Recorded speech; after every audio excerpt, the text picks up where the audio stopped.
A long time ago, in a galaxy far, far away. It's time for Atomic Monsoon with your hosts, Psycho Andy. But he was just sitting there at the heavy metal booth, just chilling out, not doing anything. Josh. The whole, Pikachu looking thing with the Marilyn Monroe face, and it just absolutely killed me. And Jedi Stephanie. They all come from different walks of life, but they all enjoy the passion of whacking each other with glow sticks.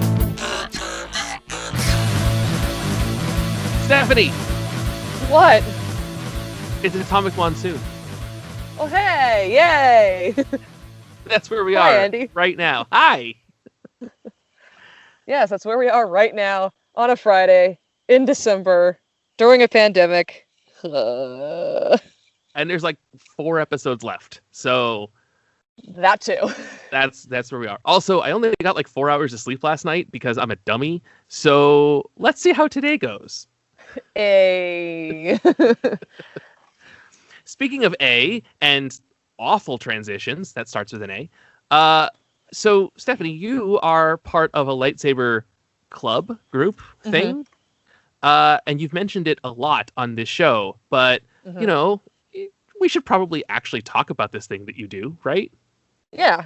Yeah. Hey, wait, there's someone else on the call. Who's that? So. It's me. I'm just kidding. General Kenobi! Hello there. Yes, Obi-Wan Kenobi has joined us. Dude, I wish. Not to worry, No we're offense, still no flying offense. half a podcast. No offense, Han, but if Ewan McGregor or James Arnold Taylor ever came on this show, I think I'd lose my freaking mind. Oh, If yeah. Alec Guinness ever came on the show, I'd lose my mind because, Yeah, that's fair. he's been dead for over 20 years. So Right. It'd be pretty impressive. yeah, it would be. Yes. Listen, if we could talk to a Force ghost of Sir Alec Guinness, I don't even care. I would do it. That would be great. Yeah. Yeah. Yep. Yeah. But yes, no, we have my husband Connor, because he is also a member of Syndicate with me, so I thought I'd bring him on board and everything. Yeah. That sounds good. Hi, Connor. Hello. Thank you again for having me. I know I was here a few weeks ago for the Star Trek podcast that you guys had, so I'm glad to be back. Yeah. Star Trek, Star Wars. Man, if Star's in the title, we just got to call you, huh? I'm here. Yep. Yeah. And next time, we'll talk about Battlestar Galactica.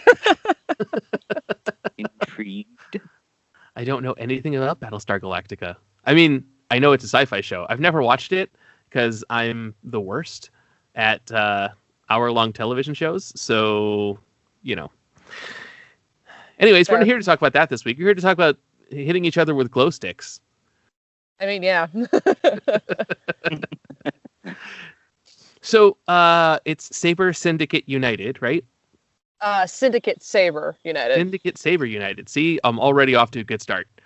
Actually. Actually. So, Syndicate Saber United. Mm-hmm. I did it right that time. Okay. Yes. So this is a group where you guys all go into the park and hit each other with glowing poles. Pretty much, Don't yeah. make it sound so interesting. People might want to join. Right. I mean, listen, I came to a couple. I showed up a few times. I had a pretty good time. It was just, summer and 1,000,000 degrees out in Phoenix. Yeah. So Mhm. then I Crazy. stopped. And then there was a pandemic. So Yeah, and what's Yeah. working out now? I mean, none of that. yeah.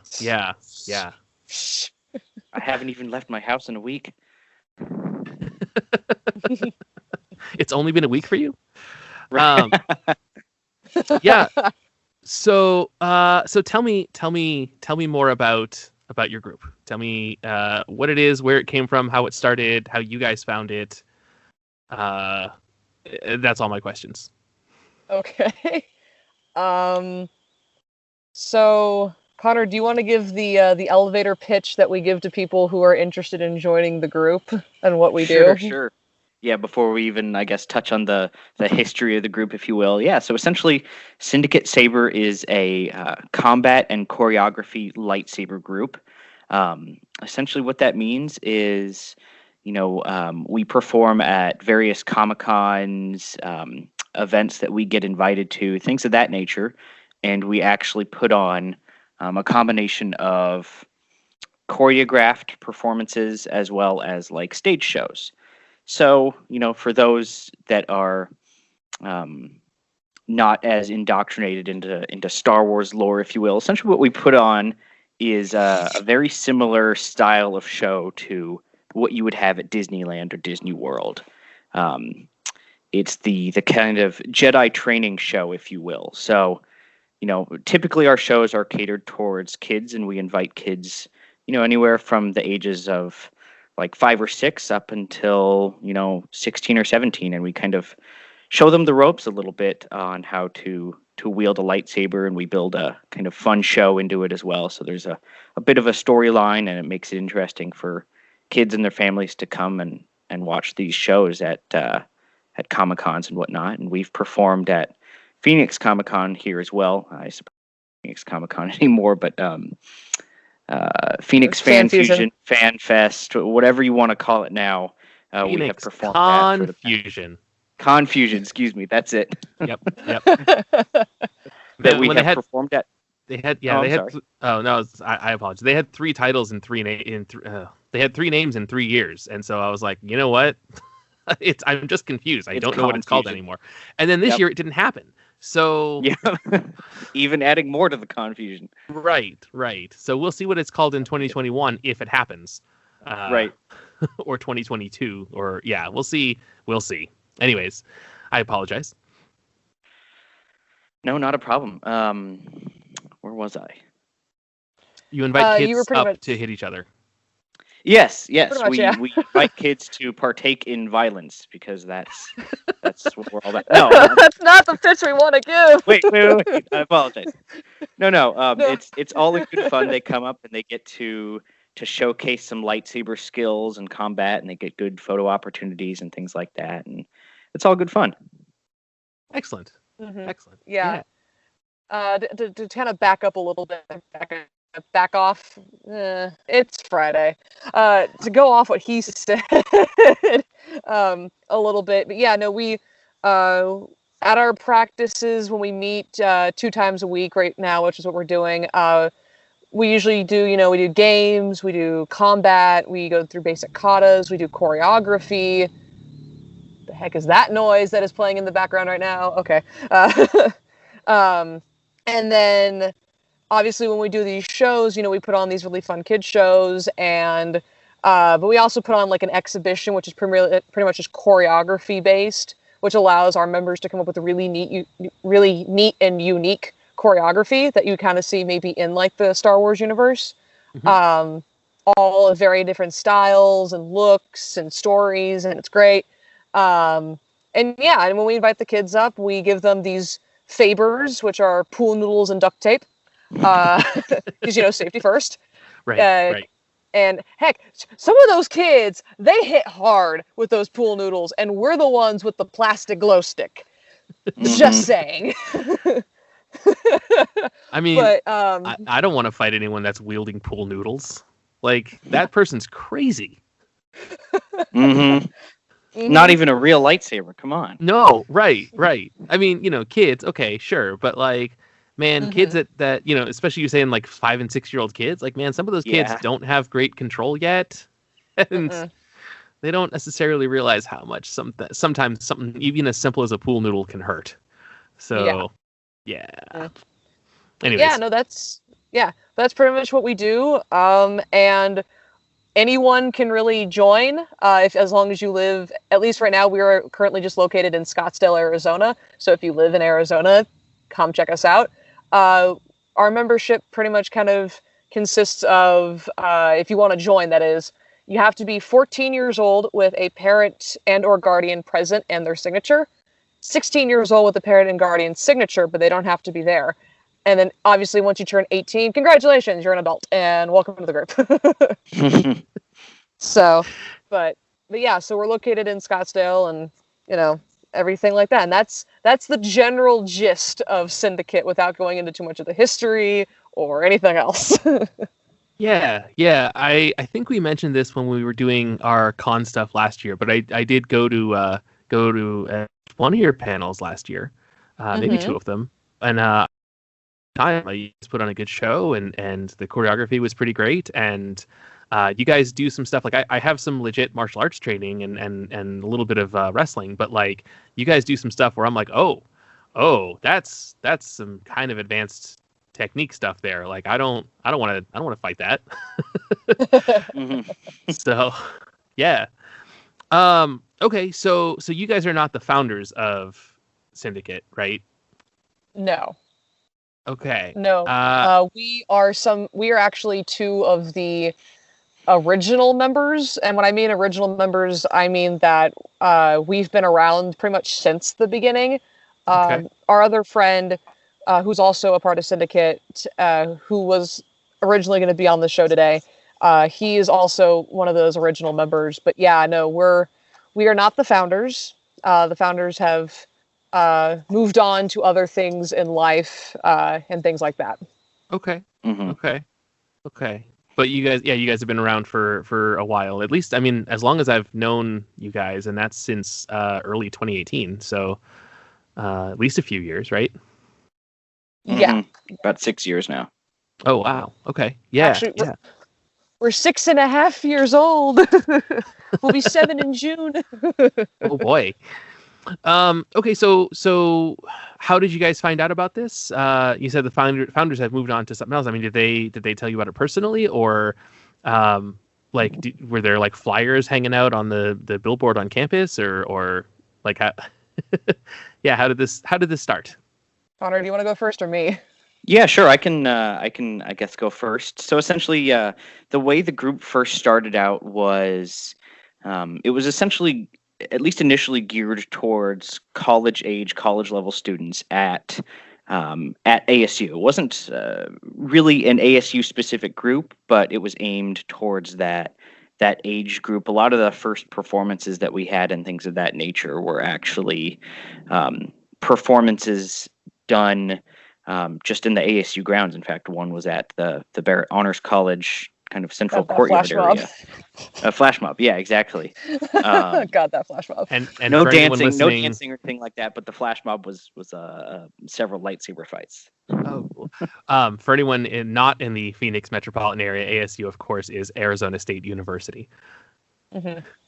It's just, we all talk about it so much because we're all, I mean, Voice America's office is, practically down the street. So we all kind of get used to just calling it by its initials. So anyways, go on.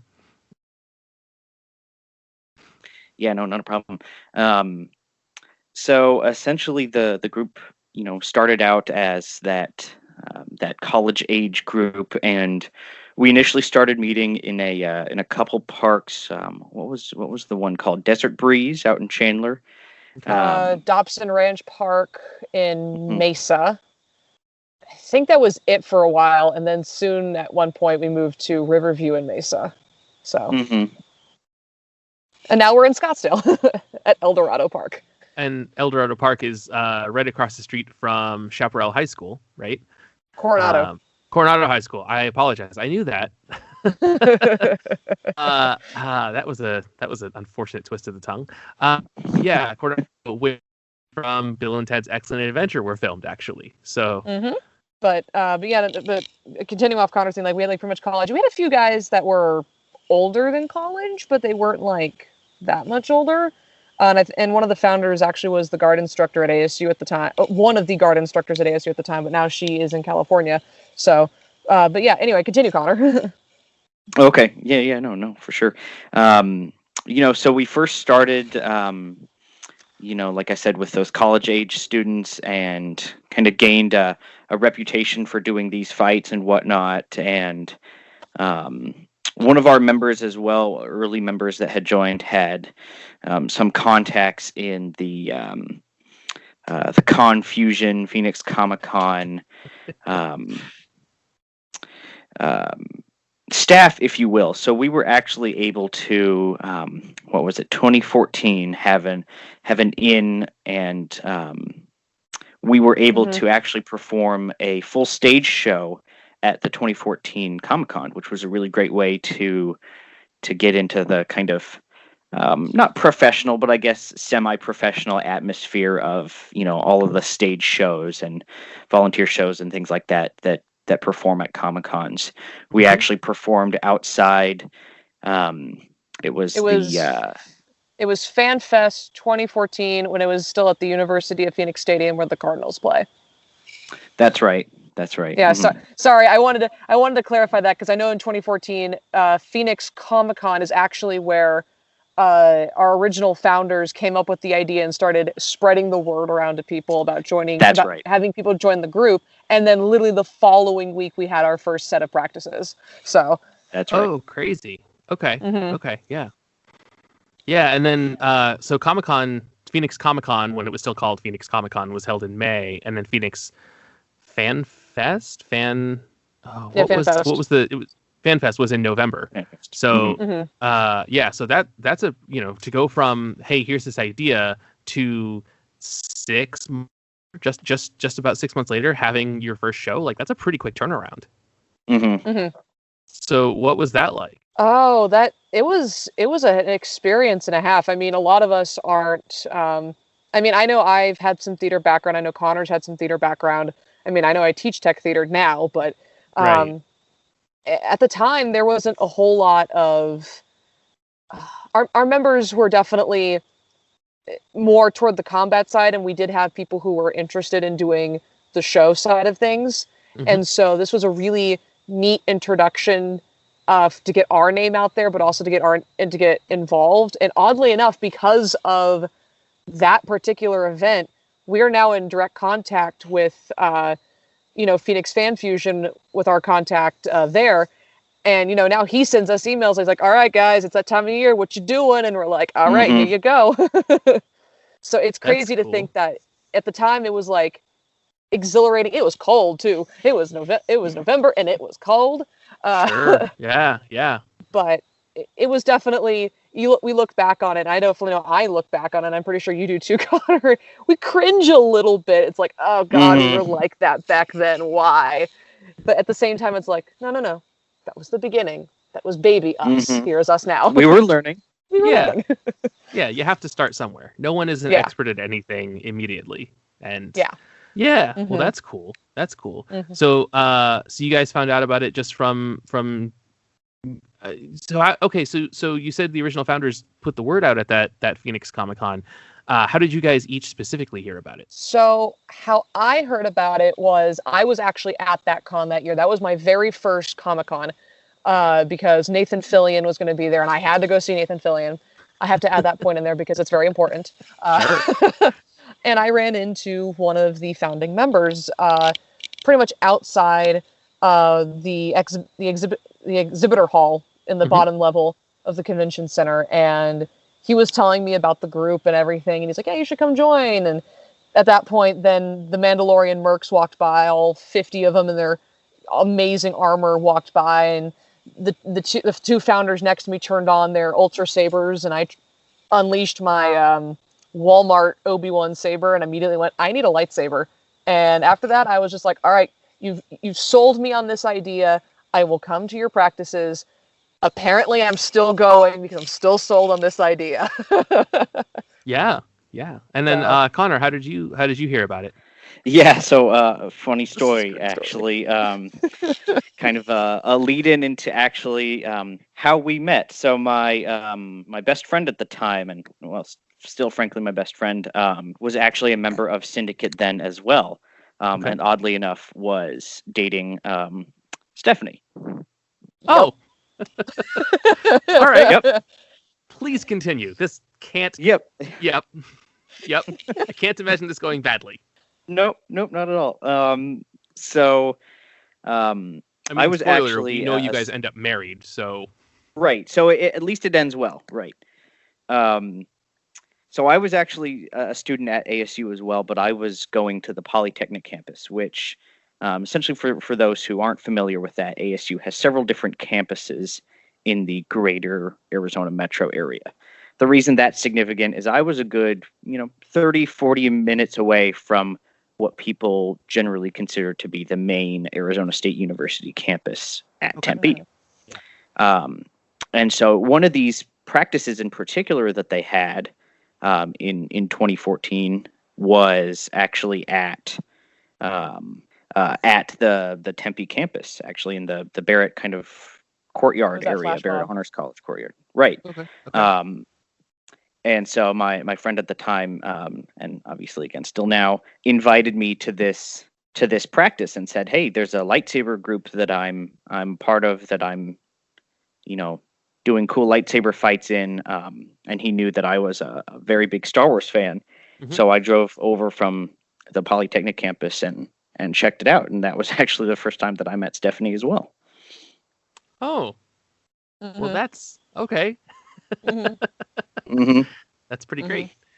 Okay. What's funny is I think what's funny is I think both you and your best friend, if we're keeping his name anonymous here, oddly enough, that first performance we ever did, I played during one of the performances because one of the founders wanted to play the main Sith at least one of the nights, so I played the Sith the other two, and you two were my minions, but it was almost like I had pretty much possessed the minds of two dude bros. Right. They played it too well. It was, looking back on it, it was pretty cringy. It was really cringy. But we were essentially playing, like Stephanie said, two dude bros, if you will, two frat guys who were just called out of the audience to help this Sith make her way and take over the galaxy, or at least the performance, if you will. Again, looking back on it, I'm glad that that's not really what we do now. We're a little bit more professional. Sure. Again, starting out. Yeah, you got to start somewhere. Right. No, and honestly, the thought of a Sith calling out Beavis and Butthead to be her assistants, like, that's pretty great too. Yeah, no, and as far as Sith go, it kind of tracks. Yeah. I love it. But Okay, so go ahead. No, that was like, and the rest is history. We're still here. Yeah. Okay, so 6 years in. So tell me, like, okay, I've gone to a couple of your practices or whatever, but like, for people who haven't been there, why don't you explain what one of those weekly meetups is like? Are you guys, I mean, because it's outside and you guys can be pretty distanced in the park, are you guys doing stuff during COVID, or is kind of not so much, or on maybe on a limited basis? Okay. Yeah, we have been meeting. We're still meeting within our regular hours, and that's usually between like 7 to 9:30. Obviously, we have put the word out there that it's like, if you're not feeling well, no matter if it's COVID related or not, just please do not come to practice. If you're afraid, if you're at a high risk, please do not come to practice. But we have had a decent number of people come out, and it's pretty easy to socially distance when you've got a 40-inch blade and hilt between you and the person across from you, and they also have one between you and them. So for those of you who maybe need that in other terms, it really works out perfectly. Most sabers are about the 3-foot length, and generally when you are fighting someone, you're both using a 3-foot implement, and that pretty easily boils down to your 6 feet of required social distancing. So it works out pretty well, and everyone who participates is able to come out and be active, and that's all something, at least I know I need, certainly during this pandemic time when you're not leaving the house and not being nearly as active as we were about a year ago. Sure. Yeah. No, it's totally understandable to need to get out and do stuff. I've been going on a lot more walks. Just around my neighborhood or whatever, and I'm masked up the whole time, but like, I'm still, I get it. Like, need to get out, need to do something, because at the same 4 walls all day. Gets a little old. Listen, we've been dealing with this since March in America. Everyone knows, like, we're all living through it. So, okay, so you guys are still doing that. I mean, so obviously, there's basically a year between like the major convention, the Phoenix Comic Con, the year, but like you said, you also, and 2020 aside in all of these questions, of course, because the pandemic is, like, hey, exception for this year, but in general, in the previous 5 years, I know, Stephanie, I was listening back to some older episodes, and you were talking about a night you guys did a thing at the Coyotes game. They did a Star Wars night at the Coyotes game. You guys did that. Like, how many of those other events do you go to a year typically? What other kind of events do you go to? And then how much time does it take to prepare any of your routines?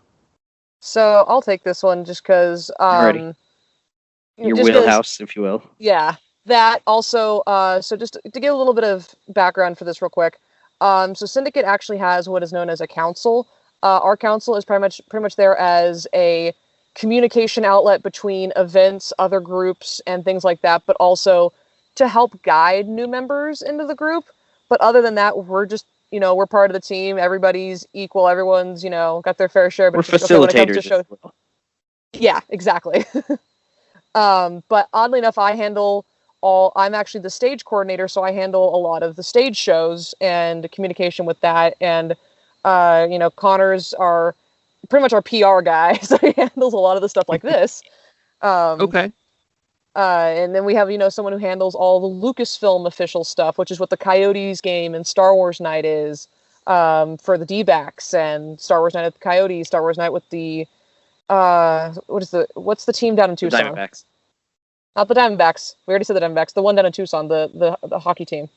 I don't know sports. Oh, yeah, the Tucson hockey team. That's it. Yes. We'll look it up here and out of here in a second. But yes, no. So we've performed at a couple of different events like that. We've done shows in that manner. Aside from Phoenix Con, the Roadrunners. That's what it is. Yes. Aside from those, though, we primarily do obviously Phoenix Fanfusion in May. And when it comes to preparing for that, we usually start as early as January for preparing, because we usually only meet 2 times a week anyway. So if we're going to be doing shows and putting stuff on, we usually start rehearsing those shows and getting scripts out and stuff like that if we're doing the kids stuff. Exhibition, some people, it takes them months to put something together. Others, it takes weeks. It really depends on who it is you're talking to and what the pairing looks like.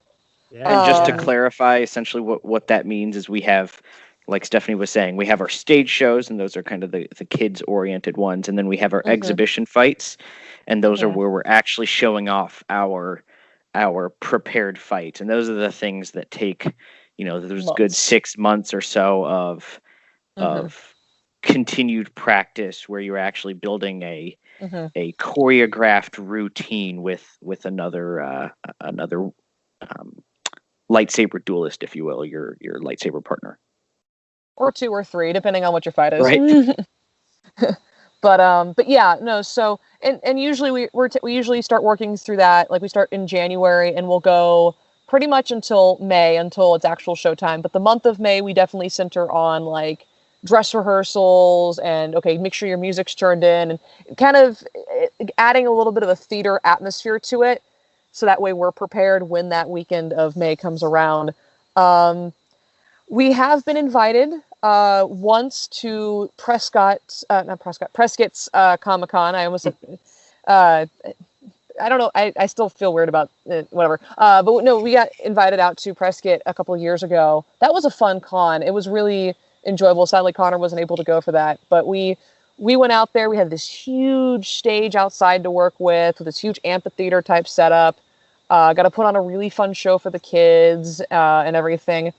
And plus got to get out of the heat in the middle of July, which was great. Yeah, that's always nice.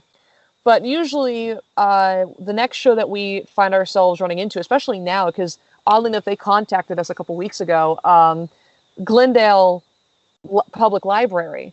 They've been holding a local convention for the past few years, and they've been inviting us to it. And now, and like they said in an email, maybe their most recent email, their most recent email involving their next con that they're doing in January, they said that Syndicate has become such a pivotal part of the con that even though it's going to be a virtual one in January, they still wanted us there. So we're actually going to be spending the next couple weekends filming for this con, so that way we have this really neat video to show people. But yeah, it's primarily just Glendale Con, Phoenix Fanfusion, and then Diamondbacks and Coyotes, and it's relatively spread out, except for the D-backs one that always seems to be around con time, whether it's the weekend before or the weekend after. But other than that, that's kind of what our year looks like, and we usually try to devote as much time as we can to the shows and stuff. But we also want to make sure people get games in and get dueling in and whatever else they want to do. And Connor, if you want to break down how a practice usually looks when it's not con season. When it's con crunch, sure. Yeah, pretty much. Yeah, so essentially what our practices start out with is some variation of not necessarily warm-ups, but if there's any new members, we typically will introduce them, get them familiar kind of with our system of combat. What is a good location to hit somebody at or on. Essentially we call those target zones. So there's certain areas that we don't want members to get hit. I'm sure you can figure out what they are. We don't wear protective equipment, so except for gloves. Head to groin, wearing gloves, closed-toed shoes, having water. Pretty basic safety stuff. Excuse me. My goodness, long day. Totally fine. Yeah. So we go over kind of all those things, get members familiar with all of those safety aspects, and then typically what we'll do is we'll start off with a few games. We're lucky enough to actually practice next to a saber ball court. I guess it's a basketball court for all those normal people out there. Basketball court, right? But that's not what we use it for. We actually have quite a few games that we play on the basketball court. So we'll usually run through a couple of those. One of them in particular is called Saber Cross. Essentially what it is, it's very similar to, I guess, lacrosse, if you will, or games of that nature, but there's dedicated positions on the court, if you will. There's two teams split evenly down the half court line, and essentially the name of the game is to hit the pole, the basketball pole on the other side of the court. So you have, like I said, dedicated positions. You have attackers, defenders, centers, and goalies, and essentially their job, again, like I said, is to hit the other team's pole and score a point. And that's divided into 3 periods, if you will, very much like hockey. So we have games like that. We also have a game that's similar to, I don't know if you guys have ever discussed this, but The Legend of Korra, which is the sequel show to Avatar: The Last Airbender, they actually have this thing called pro bending. And we've developed a game that's very similar to that. So it's a game where there's specific zones. So as one team progresses, they gain a zone, and then as the other team regresses and they lose a zone, the other team moves closer and closer and closer until there's a situation known as a final defender. And then that final defender has to face one attacker on a one-on-one fight. If the defender wins, the defenders gain a zone back. So it's a neat way to kind of mimic that style of pro bending, if you will, but just with lightsabers. So we have, quite a few games like that we'll run through, and then, once people are done with games or gassed out, if you will, because we do typically practice in about a 2.5 hour window. So we'll do games, throughout the practice, but generally the later half will then be our time to work on choreographed routines, fights. Sometimes they'll just be hanging out. And other times as well, we'll have the masters of the group, and not to make it sound too haughty or uptight, if you will, but we have some members of the group that have a little bit more martial backgrounds, if you will, or a little bit maybe more skilled with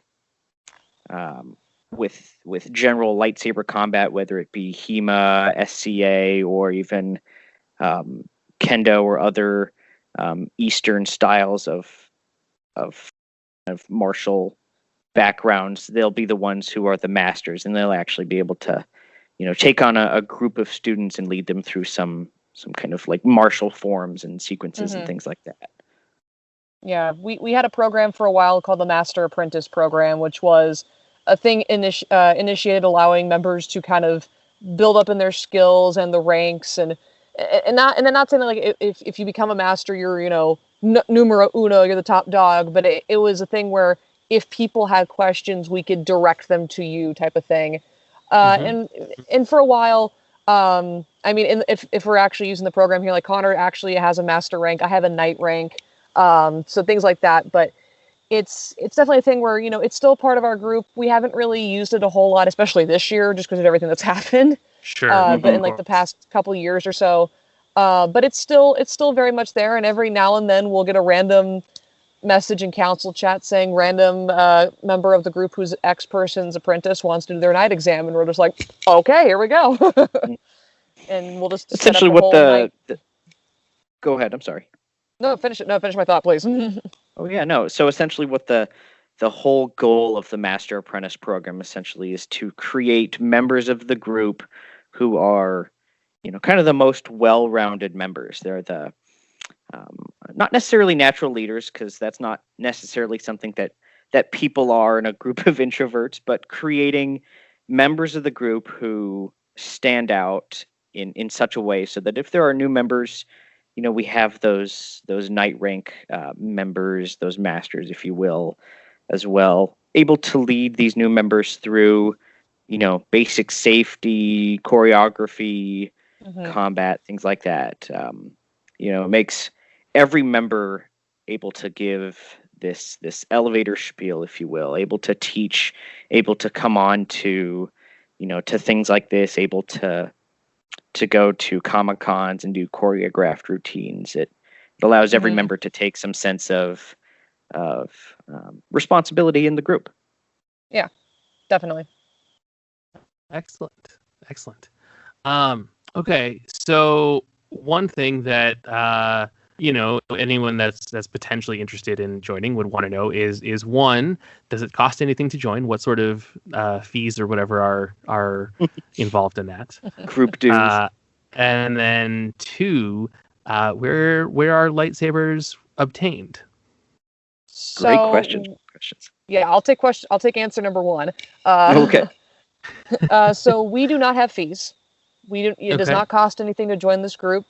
Honestly, the only thing we ask is that you have a love for, at least something nerdy.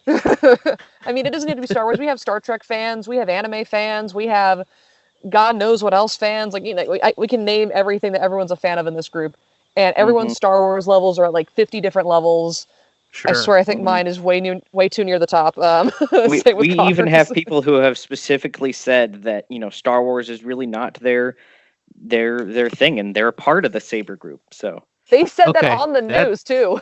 Yep, that's like, guys, great. Hold on, right?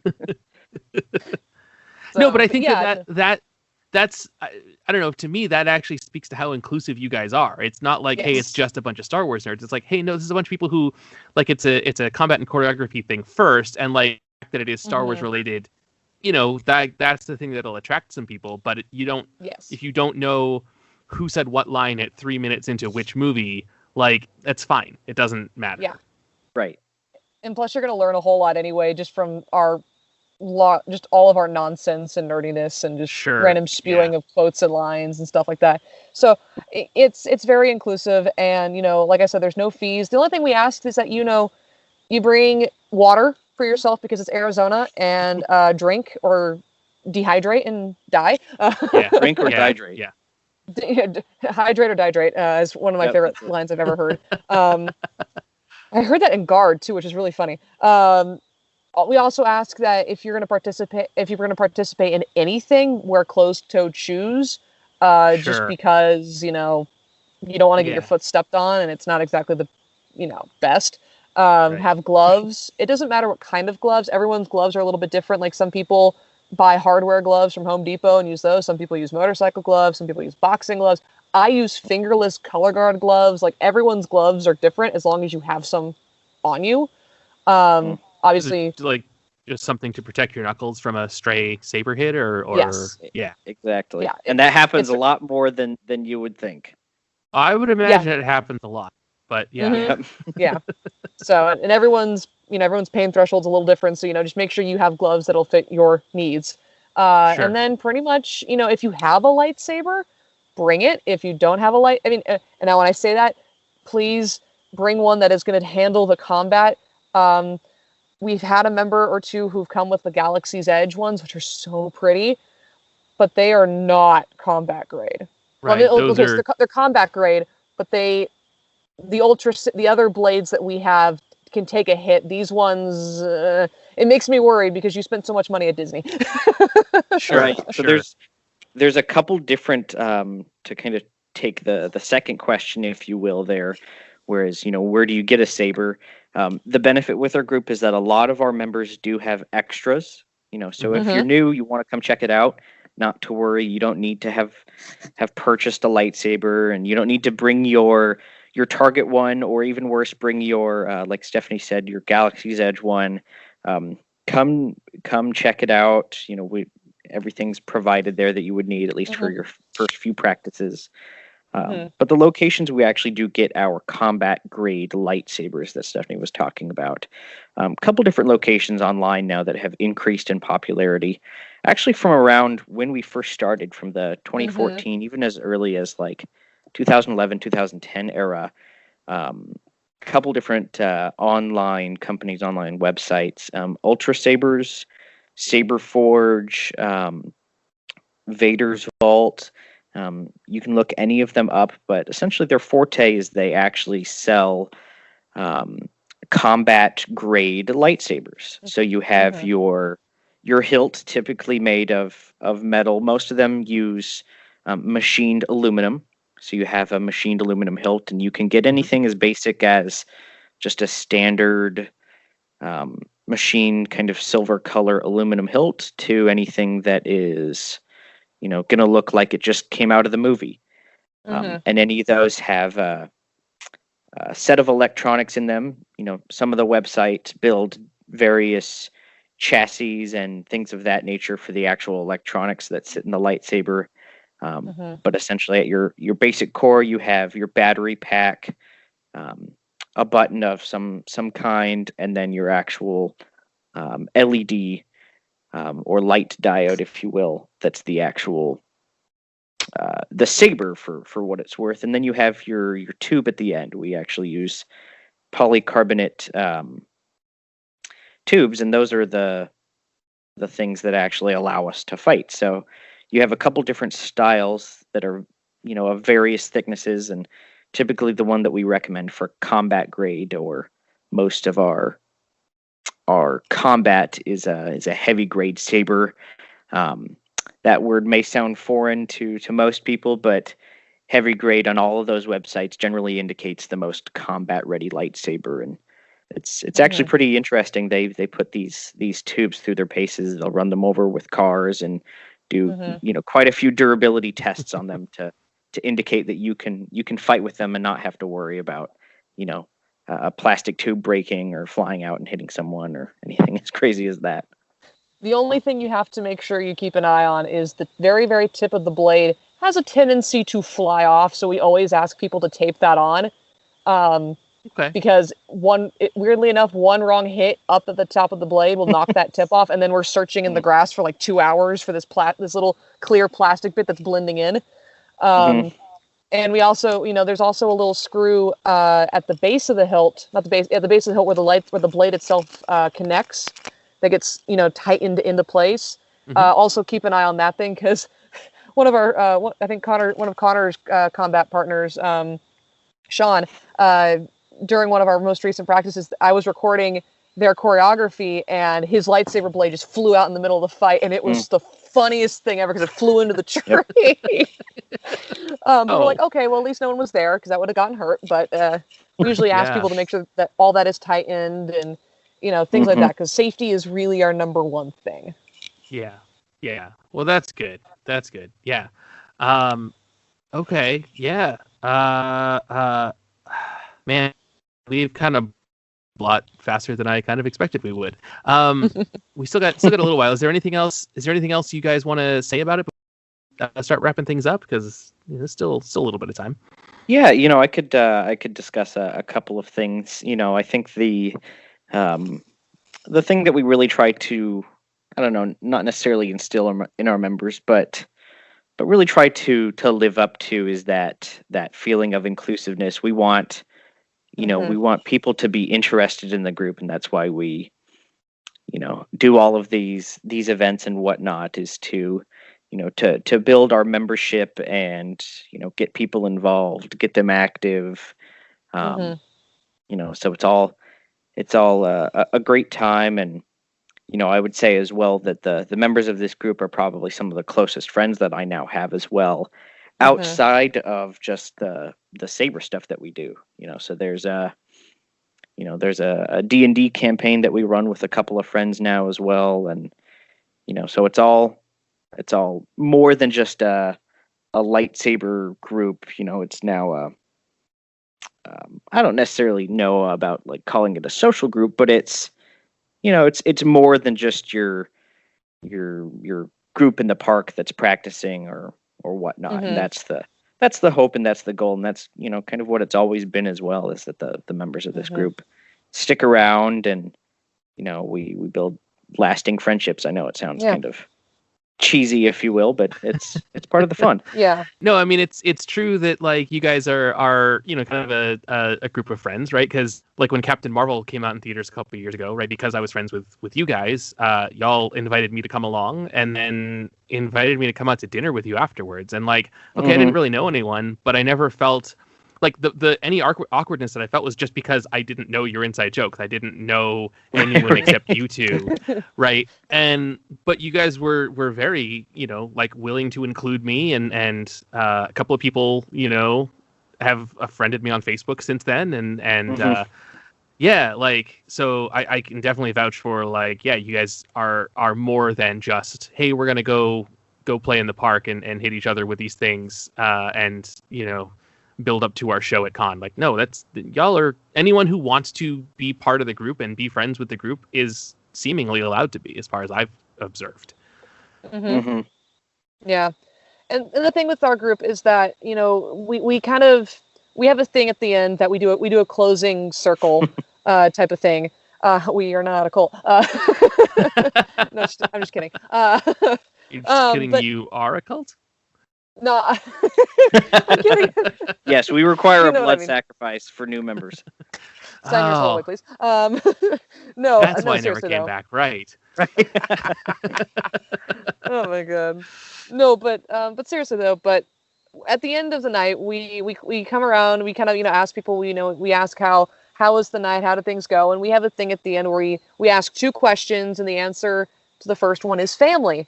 And because that's very much the mentality of this group, is that we are a family. And with that, though, I mean, even though we are very close, and we still, we do D&D sessions with some, or, I think, we've gone over to our buddy Tyler's place a couple of times, and we've watched, movies together, or, done stuff like that, played board games together. We do cabin trips and do things like that, where we're just like, let's go to the woods for like a weekend and do cool photos and stuff like that. We actually did that over Halloween weekend a couple weekends ago, which was a lot of fun. And it's just a great open environment, and we welcome anyone to come and join us in that. If they come be a part of the group. But the thing is, though, is that with it being a family, we there's ups and downs, there's bumps, there's drama, there's stuff like that. We're not picture perfect over here. We have our moments of where we don't always all get along. But at the end of the day,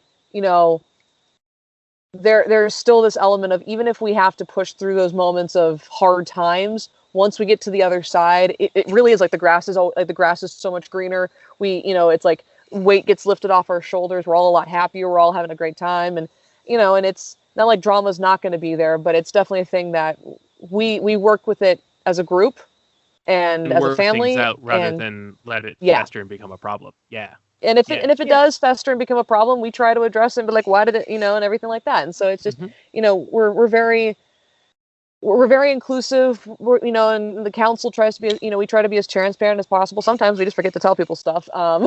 We try to do town halls and everything, and things like that. And it's just, we really try to bring forward the point that this group is very inclusive. We actually have a couple of members who, actually do have a few physical disabilities who are in the group.